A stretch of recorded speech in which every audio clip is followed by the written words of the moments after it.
വിദ്യാഭ്യാസ മന്ത്രിക്ക് മുൻകൂറായി അഭിനന്ദനം അർപ്പിക്കുകയാണ് മുൻ BJP അധ്യക്ഷൻ കെ സുരേന്ദ്രൻ. ഒപ്പം PM ശ്രീ പദ്ധതിയെക്കുറിച്ചുള്ള വിവാദങ്ങൾക്കും അദ്ദേഹം തിരികൊളുത്തുകയാണ്. UDF LDF ഡീലിനെക്കുറിച്ചും അദ്ദേഹം പരാമർശിക്കുന്നുണ്ട്. എന്താണ് അദ്ദേഹത്തിന് PM ശ്രീയെക്കുറിച്ച് പറയാനുള്ളതും LDF UDF സർക്കാരുകളെക്കുറിച്ച് പറയാനുള്ളതെന്ന് ശ്രദ്ധിച്ചു കേൾക്കാം. കേരളത്തോടൊപ്പം സത്യപ്രതിജ്ഞ സംസ്ഥാനമാണ് ബംഗാൾ. ബംഗാളിൽ സൗജന്യ യാത്ര യാഥാർത്ഥ്യമായിരിക്കുന്നു. ബംഗാളിൽ മമതാ സർക്കാർ തടഞ്ഞുവെച്ച PM ആവാസ് യോജനയിൽ ഒപ്പിട്ടിരിക്കുന്നു. ബംഗാളിൽ PM അർബൻ ആവാസ് യോജനയിൽ ഒപ്പിട്ടിരിക്കുന്നു. ബംഗാളിൽ പെൻഷൻ കൊടുക്കാൻ തുടങ്ങിയിരിക്കുന്നു. എല്ലാം അവരുടെ അക്കൗണ്ടിൽ വരാൻ തുടങ്ങി. നിങ്ങൾ പരിശോധിക്കും. BJP ഭരിക്കുന്ന സംസ്ഥാനങ്ങളിലെല്ലാം എന്തെല്ലാം വാഗ്ദാനങ്ങൾ പറഞ്ഞിട്ടുണ്ട്. ഇവിടെ എത്രയായിരുന്നു ആശാ വർക്കർമാരുടെ സമരപ്പന്തലിൽ പോയി VD സതീശൻ പറഞ്ഞത്? എത്രയാ കൊടുത്തത്? ആശാ വർക്കർമാരുടെ സമരപ്പന്തലിൽ പോയി VD സതീശൻ അവർക്ക് നൽകിയ വാഗ്ദാനം എത്രയായിരുന്നു? ഇവിടെ എത്ര കൊടുത്തത്? ഇവിടെ ഏത് വാഗ്ദാനം പാലിക്കാനാണ് സർക്കാർ തീരുമാനിക്കുന്നത്? ഒരു വാഗ്ദാനവും പാലിക്കാൻ സർക്കാർ തയ്യാറില്ല. ജനങ്ങളെ കബളിപ്പിക്കാനാണ് ഉദ്ദേശിക്കുന്നത് എന്നുള്ളതിന്റെ കൃത്യമായ സൂചനകളാണ് ആദ്യ മാസത്തിൽ പുറത്തു വരുന്നത്. ഇതിനെതിരായിട്ട് പ്രതിപക്ഷം ഒരക്ഷരം ഇട്ടുന്നില്ല. G. സുധാകരൻ പറഞ്ഞതാണ് ശരി. ഒരു കരഞ്ഞ പടക്കം പോലെ ഇരിക്കുകയാണ് ഈ പ്രതിപക്ഷ നേതാവ്, മൗനിയായിട്ടിരിക്കുകയാണ്. ഈ സർക്കാരിന്റെ കൊള്ളരുതായ്മകൾക്കെതിരെ ഒരു നടപടിയുമില്ല. തെലങ്കാനയിലെ മുഖ്യമന്ത്രിയെ വിമർശിക്കുന്ന പ്രതിപക്ഷ നേതാവ് കേരളത്തിലെ മുഖ്യമന്ത്രിയും സർക്കാരും നടത്തിക്കൊണ്ടിരിക്കുന്ന കൊള്ളരുതായ്മകൾക്കെതിരെ വായ തുറന്ന ഒരക്ഷരം ശ്രദ്ധിക്കാൻ തയ്യാറാവുന്നില്ല. എന്താ കാരണം? ഇവർക്ക് തമ്മിൽ അങ്ങോട്ടും ഇങ്ങോട്ടും അഡ്ജസ്റ്റ്മെന്റ് ആണ്. കേസുകൾ ഒത്തുതീർപ്പാക്കി പരസ്പരം രക്ഷപ്പെടുന്ന രീതിയാണ് കഴിഞ്ഞ ഇത്രയും ദശകങ്ങളായി കേരളത്തിൽ നടക്കുന്നത്. അത് തന്നെയാണ് ആവർത്തിക്കാൻ പോകുന്നത് എന്നുള്ളതിന്റെ തെളിവാണിത്. ഭാഗ്യവശാൽ 3 BJP MLA-മാർ കേരള നിയമസഭയിൽ ഉള്ളത് കൊണ്ട് ഇതൊന്നും ചോദ്യം ചെയ്യപ്പെടാതെ പോവില്ല എന്നുള്ളത് മാത്രമേ പറയാൻ സാധിക്കൂ. ഇതൊന്നും ചോദ്യം ചെയ്യപ്പെടാതിരിക്കാൻ പോകുന്നു. ഇന്ത്യ മുന്നണി ഇവിടെ ഫലത്തിൽ യാഥാർത്ഥ്യമായിരിക്കും. പരസ്പരം തെരഞ്ഞെടുപ്പിൽ മത്സരിച്ച് ഭരണകക്ഷിയും പ്രതിപക്ഷമായിരിക്കുന്നവർ ഡൽഹിയിൽ കാണിക്കുന്ന നാടകങ്ങൾ ഇന്നലെ കണ്ടല്ലോ. ഡീലാണെന്നാണ് അവർ പറഞ്ഞിരുന്നത്. BJP-യും CPM-ഉം തമ്മിൽ ഡീൽ. യോഗത്തിൽ പങ്കെടുക്കാൻ പോകുന്ന പ്രതിനിധി പറഞ്ഞത് ഞങ്ങൾ എന്ത് ഡീൽ ഉണ്ടാക്കിയെന്ന് രാഹുൽ ഗാന്ധി വിശദീകരിക്കണം. എന്താ വിശദീകരിച്ചത്?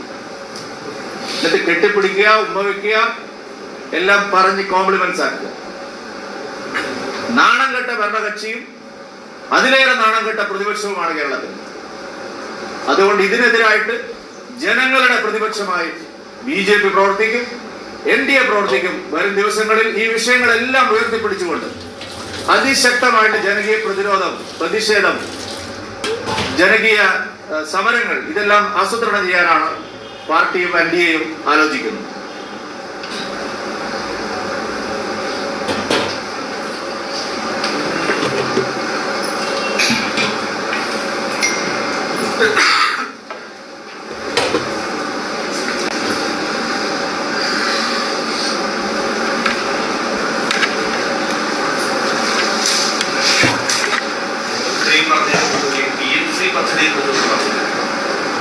PM ശ്രീ പദ്ധതി കേരളത്തിലെ വിദ്യാർത്ഥികൾക്ക് ഏറ്റവും അനുയോജ്യമായിട്ടുള്ള ഒരു സമഗ്രമായിട്ടുള്ള പരിഷ്കരണമാണെന്ന് ഞങ്ങൾ നേരത്തെ പറഞ്ഞതാണ്. ആ പദ്ധതി മുടക്കുക വഴി ലക്ഷക്കണക്കിന് വിദ്യാർത്ഥികളുടെ ഭാവി, കഴിഞ്ഞ 4 വർഷം അവർക്ക് നൈപുണ്യ വികസനത്തിന്, കലാ സാംസ്കാരിക രംഗത്തെ പ്രോത്സാഹനത്തിന്, കായിക രംഗത്തെ മികവിന്, പുതിയ അറിവുകൾ നേടാനുള്ള, പഠിക്കാനുള്ള അവസരത്തിന്, മത്സര പരീക്ഷകളിൽ മറ്റുള്ളവരോടൊപ്പം ഏറ്റുമുട്ടാനുള്ള, മത്സരിക്കാനുള്ള അവസരത്തിന് എല്ലാം തടസ്സം നിൽക്കുന്ന സമീപനമാണ് കഴിഞ്ഞ സർക്കാർ സ്വീകരിച്ചത്. കഴിഞ്ഞ സർക്കാർ അത് സ്വീകരിക്കാനുള്ള ഒരു പ്രധാനപ്പെട്ട കാരണം UDF-നകത്തുള്ള മുസ്ലിം ലീഗിലെയും അതുപോലെ ജമാഅത്തെ ഇസ്ലാമിയുടെയും അടക്കം സമ്മർദ്ദമായിരുന്നു. കാരണം ഇവിടെ എപ്പോഴും അങ്ങനെയാണല്ലോ, മതമൗലികവാദ സംഘടനകൾ സമ്മർദ്ദത്തിലാക്കിയാൽ ഏത് പരിഷ്കാരവും വേണ്ടെന്ന് വെക്കുന്ന സംസ്ഥാനമാണ് കേരളം. പക്ഷെ അവർ ഭരിക്കുന്ന സംസ്ഥാനം കോൺഗ്രസ് രാജസ്ഥാൻ ഭരിച്ചപ്പോ അവിടെ PM ശ്രീ ഒപ്പിട്ടു. കർണാടകയിലെ കോൺഗ്രസ് സർക്കാർ PM ശ്രീ നടപ്പാക്കുന്നു.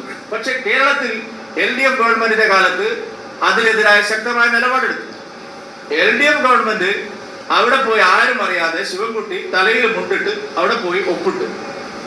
പ്രശ്നം ഇവിടെ വലിയ വാർത്തയായപ്പോ കുറച്ചു കാലത്തേക്ക് മാറ്റിവെച്ചു. ഞങ്ങൾ അന്നേ പറഞ്ഞു PM ശ്രീ നടപ്പാക്കുന്നതിൽ കാലതാമസം ഉണ്ടാക്കിയതിന് LDF-ഉം UDF-ഉം വിദ്യാർത്ഥി സമൂഹത്തോടും രക്ഷിതാക്കളോടും മാപ്പ് പറയേണ്ടതാണ്. ഇനി ഒരു കാര്യം ഞാൻ പറയാം, ഇപ്പോഴത്തെ വിദ്യാഭ്യാസ മന്ത്രി മുസ്ലിം ലീഗിന്റെ വിദ്യാഭ്യാസ മന്ത്രിക്ക് തന്നെ PM ശ്രീ നടപ്പാക്കേണ്ടി വരും. ഞാനൊരു അഡ്വാൻസ് ആശംസ നമ്മുടെ വിദ്യാഭ്യാസ മന്ത്രി ശംസുദ്ദീന് നൽകുകയാണ്. എന്തിനായി ഈ ഇരട്ടത്താപ്പ് കാണിക്കുന്നത്? സത്യം എന്താ പറഞ്ഞൂടെ? PM ശ്രീയിൽ എന്താ കുഴപ്പം? ഇപ്പൊ ഒരു സമിതിയെ വെച്ചിരിക്കുകയാണ്. ഇതൊക്കെ വെറും അടവ് നയങ്ങളാണ്, മുടന്തൻ ന്യായങ്ങളാണ്. മുസ്ലിം ലീഗും ജമാഅത്തെ ഇസ്ലാമിയും CPI-യും അടക്കമുള്ള പാർട്ടികൾ ചേർന്ന് ബഹളം വെച്ചപ്പോൾ കേരളത്തിലെ മുഖ്യധാര പാർട്ടികളെല്ലാം അതിൽ മുങ്ങിപ്പോയി. സത്യം കേരളത്തിലെ 700ഓളം സ്കൂളുകൾക്ക് ആദ്യഘട്ടത്തിൽ ഒരുപാട് അവസരങ്ങളാണ് നഷ്ടമായത്. വിദ്യാഭ്യാസ മേഖലയിൽ സ്കൂളുകളുടെ നവീകരണത്തിന് പുതിയ പുതിയ സാങ്കേതിക വിദ്യകൾ അവർക്ക് പഠിക്കാൻ, ഇൻഫ്രാസ്ട്രക്ചർ ഡെവലപ്മെന്റിനെല്ലാം ഓരോ സ്കൂളിനും അധികമായി 1 കോടി രൂപയാണ് കേന്ദ്ര സർക്കാർ ഈ ഇനത്തിൽ മാത്രം നൽകുന്നത്. മറ്റടിസ്ഥാന സൗകര്യ വികസനത്തോടൊപ്പം അതിന്റെ തുടർ ചെലവുകളൊക്കെ ഏത് സ്കൂളിലും മെച്ചപ്പെടാൻ കഴിയുന്ന ഒരു സാഹചര്യം കളഞ്ഞു പൊളിച്ചതിന് ഈ വിനാശകരമായ രാഷ്ട്രീയം കളിച്ച ദേശവിരുദ്ധ നിലപാടുള്ള ഈ പാർട്ടികൾക്കെതിരായി അവർ ജനങ്ങളോട് മാപ്പ് പറയണം എന്നുള്ളതാണ് ഞങ്ങളുടെ തന്നെ. ഈ PM ശ്രീ പദ്ധതിയിൽ നിന്ന് ഫണ്ട് കിട്ടുന്നത് നല്ല കാര്യം, 1 കോടി രൂപ വെച്ചിട്ട്. പക്ഷേ ഈ SSK ഫണ്ട് എന്താണ്? ദേശീയ വിദ്യാഭ്യാസ നയം നടപ്പാക്കാത്തവര് എന്തിനാ കാശ് വാങ്ങിയിട്ട് ഇവിടെ കുട്ടടിക്കാൻ? എല്ലാവരും നടക്കും. രാജ്യത്ത് കേന്ദ്ര സർക്കാർ ഒരു വളരെ പുരോഗമനപരമായ ഒരു സ്കീം കൊണ്ടുവരുമ്പോ അത് നടപ്പാക്കാനുള്ള ബാധ്യത സംസ്ഥാനങ്ങൾക്കുണ്ട്. താങ്കൾ പറയുന്നത് പോലെയല്ല, കൺകറന്റ് ലിസ്റ്റിലാണ് ഈ വിദ്യാഭ്യാസം എന്ന് പറയുന്നത്. ഇവർക്ക് മാത്രം എഴുതിയിട്ടാക്കാൻ പറ്റുന്നതല്ല. വിദ്യാഭ്യാസം കൺകറന്റ് ലിസ്റ്റിലാണ്. തർക്കമുള്ള വിഷയങ്ങളിൽ ചർച്ചയാവാം. പക്ഷെ അടിസ്ഥാനപരമായ ഒരു നിലപാട് വന്നാൽ, കേന്ദ്ര നിയമം വന്നാൽ, ആ നിയമം തന്നെയാണ് എല്ലാ സംസ്ഥാനങ്ങളും അംഗീകരിക്കാം. അതൊക്കെ ഈ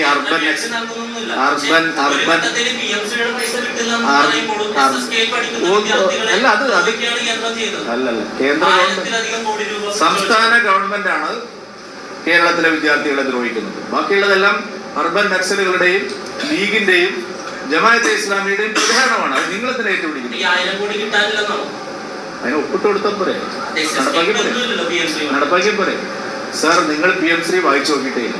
അതായത് PM ശ്രീ എന്ന് പറയുന്നത് താങ്കൾ മാത്രം പ്രസംഗിക്കാനല്ലല്ലോ ഞാനിവിടെ ഇരിക്കുന്നത്. നിങ്ങൾ കേൾക്ക്. PM ശ്രീ എന്ന് പറഞ്ഞാല് പ്രീ പ്രൈമറി സ്കൂളുകളെയും പ്രാഥമിക വിദ്യാലയങ്ങളെയും അപ്പർ പ്രൈമറി സ്കൂളുകളെയും ഹയർ സെക്കൻഡറി സ്കൂളുകളെയും സംയോജിപ്പിച്ചിട്ടുണ്ട്. അതായത് കുട്ടികൾ അംഗൻവാടിയിലും നഴ്സറി ക്ലാസ്സിലും പ്ലേ ക്ലാസ്സിലും പോവാൻ തുടങ്ങുന്ന കാലം മുതൽ അവരെല്ലാം സംയോജിപ്പിച്ച് അവർക്ക് മികച്ച പോഷകാഹാരം ഇപ്പോ കൊടുക്കുന്ന പോലെ കഞ്ഞിയും പയറും മാത്രമല്ല. നിങ്ങൾ PM ശ്രീ നടപ്പാക്കിയ സ്കൂളുകൾ മാഹി ഉസ്മാൻ സ്കൂളിലൊക്കെ പോയി ഒന്ന് അന്വേഷിക്കണം. കുട്ടികൾക്ക് സമീകൃതമായിട്ടുള്ള പോഷകാഹാരം എല്ലാവിധത്തിലും കുട്ടികളുടെ വളർച്ചയ്ക്ക്, ശാരീരികവും മാനസികവും കായികപരവും ആസ്വാദനപരവുമായിട്ടുള്ള എല്ലാ വളർച്ചയ്ക്കും അനുയോജ്യമായിട്ടുള്ള വളരെ സമീകൃതമായിട്ടുള്ള ഒരു വിദ്യാഭ്യാസ പദ്ധതിയാണ്. അതുകൊണ്ട് സർവശിക്ഷാ അഭിയാന്റെ പണവും ഇതിന് ലഭിക്കുന്ന പണവും എല്ലാം ബന്ധപ്പെട്ടതാണ്. ഞാൻ അടിസ്ഥാനപരമായ ഒരു പോയിന്റ് പറഞ്ഞു, ഇത് കൺകറന്റ് ലിസ്റ്റിലുള്ളതാണ്. കൺകറന്റ് ലിസ്റ്റിലുള്ളതാവുമ്പോൾ സംസ്ഥാനത്തിന് മാത്രം രാഷ്ട്രീയ കാരണങ്ങൾ കൊണ്ട് ഏകപക്ഷീയമായ ഒരു നിലപാട് സ്വീകരിക്കാൻ കഴിയില്ല. അതുകൊണ്ടാണ് കർണാടക അത് ഒപ്പുവെച്ചത്, നടപ്പാക്കുന്നത്. അതുകൊണ്ടാണ് കോൺഗ്രസ് ഭരിക്കുന്ന രാജസ്ഥാൻ ഒരു മടിയുമില്ലത് ആ കാലത്ത് അത് ഒപ്പുവെച്ചത്, നടപ്പാക്കിയത്. കേരളം മാത്രം എന്തോ ഇത് കേരളമാണ്, ഇവിടെ ഇതൊന്നും നടക്കില്ല എന്ന് പറഞ്ഞാൽ അത് അംഗീകരിച്ചു കൊടുക്കാൻ സാധിക്കുന്ന നിലയല്ല ഇപ്പോഴുള്ളത്. പണ്ട് കോൺഗ്രസ് ഭരിക്കുമ്പോൾ ഇതൊക്കെ നടക്കുമായിരുന്നു. മോദി ഭരിക്കുമ്പോൾ ഇത് നടക്കില്ല. നമ്മുടെ കുട്ടികളുടെ ഭാവിയാണ് അവതാളത്തിലായത്. അതിനവർ മാപ്പ് പറയുക തന്നെയാണ്. മുഖ്യമന്ത്രി പിണറായി വിജയന്റെ മകൾ വീണ വിജയൻ സമർപ്പിച്ചിരിക്കുകയാണ്. അതിപ്പോ എന്തായാലും വരുമല്ലോ. നിയമത്തിന് വഴിക്ക് പോവുകയാണെങ്കിൽ വരാതിരിക്കാൻ പറ്റും. എന്താ നിങ്ങൾ ചോദിക്കില്ലേ, റെയ്ഡൊക്കെ കഴിഞ്ഞിട്ട് എന്തായി? അത് അടുത്ത ചോദ്യം അതായിരിക്കില്ലേ? അല്ല, റെയ്ഡൊക്കെ നടന്നല്ലോ വലിയ കാര്യത്തിൽ. റെയ്ഡ് കഴിഞ്ഞാൽ അല്ലെങ്കിൽ പരിശോധന കഴിഞ്ഞാൽ സമൻസ് അയക്കും, ചോദ്യം ചെയ്യും. അതൊക്കെ ഓരോ കേസിനെയും സംബന്ധിച്ചുള്ള നിയമപരമായിട്ടുള്ള നടപടിക്രമങ്ങൾ. അതിലെനിക്ക് അഭിപ്രായം പറയേണ്ട ആവശ്യമില്ല. ഇന്നലെ വലിയ രീതിയിൽ IAS തലപ്പത്ത് അഴിച്ചുപണി നടന്നു. അതിന് പിന്നാലെ CPM അടക്കം ഉന്നയിക്കുന്ന ആരോപണം BJP കോൺഗ്രസ് മുന്നിലാണ് പല വകുപ്പുകളും കാണിക്കുന്നത്. IAS-കാരൊക്കെ വീഴ്ചയാണ്. അല്ല, എന്തിനു പേരിലാണ് ഈ ഡീൽ? അശോകിനെ ഉന്നത വിദ്യാഭ്യാസ വകുപ്പ് പ്രിൻസിപ്പൽ സെക്രട്ടറി ആയിട്ട് നിയമിച്ചു. അതിലടക്കം SFI വലിയ രീതിയിലുള്ള ആരോപണം ചെയ്യുന്നു. BJP പറ്റുന്നെന്ന് പറയുന്നത് SFI പറയുന്നത് ഭരിക്കാനാണ് അവർക്ക് എന്താ കാര്യമുള്ളത് കേരളത്തിൽ? അവരാരാണ്? SFI എന്ന് പറഞ്ഞാൽ എന്താ വലിയ ആനയാണെന്നാണ് അവര് പറയുന്നത് കേട്ടിട്ടാണ് ബാക്കി സർക്കാർ ഭരിക്കുന്നത്. BJP ആയിട്ട് അതിനെന്താണ് ബന്ധം? IAS ഉദ്യോഗസ്ഥന്മാരെയും IPS ഉദ്യോഗസ്ഥന്മാരും അവർ കേന്ദ്ര കേഡറിലുള്ള സർവീസിലുള്ളവരാണെന്ന് വിചാരിച്ചിട്ട് BJP ആയിട്ട് എന്താണ് ബന്ധം? BJP ആയിട്ടൊന്നും ഒരു ബന്ധവുമില്ല. എന്തിനായിരുന്നു പിണറായി വിജയൻ അത്തരം ഉദ്യോഗസ്ഥന്മാരെ പുറത്താക്കിയതെന്ന് പരിശോധിക്കുമ്പോൾ എല്ലാവർക്കും അറിയുന്ന കാര്യമാണ്. ഞങ്ങൾക്ക് നിലപാട് പറയേണ്ട ആവശ്യം. ഡീൽ യഥാർത്ഥത്തിൽ LDF-ഉം UDF-ഉം തമ്മിലാണ്. അതുകൊണ്ടാണ് SFI കേസിൽ ഒരു അക്ഷരം VD സതീശൻ സാറ് മിണ്ടുന്നില്ലല്ലോ. എന്താ പറഞ്ഞുകൊണ്ടിരുന്നത് നേരത്തെ? SFI കേസിൽ ഡീലാണെന്ന് പറഞ്ഞ് ഞങ്ങൾ പിന്നാലെ നടന്നതല്ലേ VD സതീശൻ?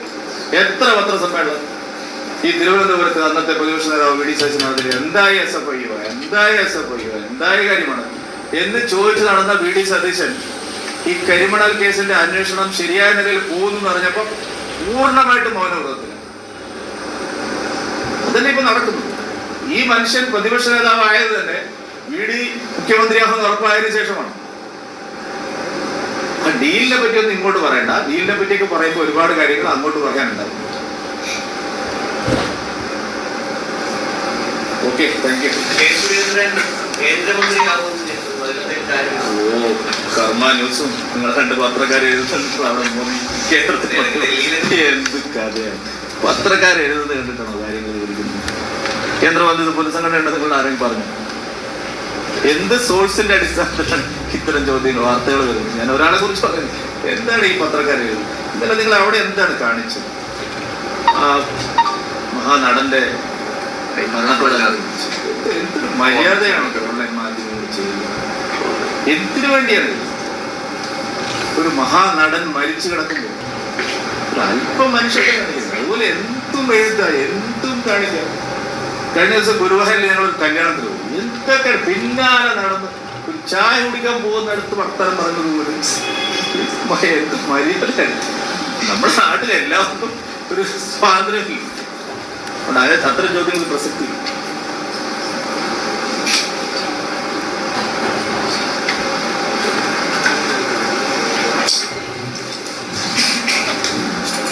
കേന്ദ്രൻ സാറിനോട് ഒരു ചെറിയ ചോദ്യം. നീറ്റ് പരീക്ഷ, CBSE പരീക്ഷകളിലൊക്കെ നടന്ന അഴിമതി അല്ലെങ്കിൽ അതിൻ്റേതായ രീതിയിലുള്ള ആ ഒരു വെട്ടിപ്പും കൃത്രിമവും എന്ത് പറയാനുണ്ട് താങ്കളുടെ കേന്ദ്ര സർക്കാരിന്? ഏതെങ്കിലും മന്ത്രി രാജിവെച്ചുവോ? എന്ത് നടപടി സ്വീകരിച്ചു?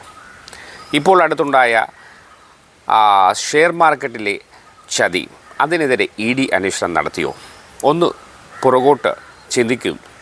ഒരു വിരൽ അങ്ങോട്ട് ചൂണ്ടുമ്പോൾ 3 വിരൽ ഇങ്ങോട്ടാണെന്ന തത്വം മറന്നു പോകരുത്. കേന്ദ്രത്തിൻ്റെ അഴിമതികൾക്കെതിരെ കണ്ണടക്കുകയും സ്വന്തം പാർട്ടിക്കാർ ചെയ്താൽ കുറ്റമല്ല എന്നും മറ്റുള്ളവർ ചെയ്താൽ കുറ്റമെന്നും കരുതുന്ന ഈ ഒരു സമീപനം മാറ്റിവെക്കേണ്ടതല്ലേ? അഴിമതി ആര് ചെയ്താലും അത് കുറ്റകരമാണ്. തീർച്ചയായും അഴിമതിക്കാരെ പുറത്താക്കണം. അവർ ശിക്ഷിക്കപ്പെടണം മാതൃകാപരമായി.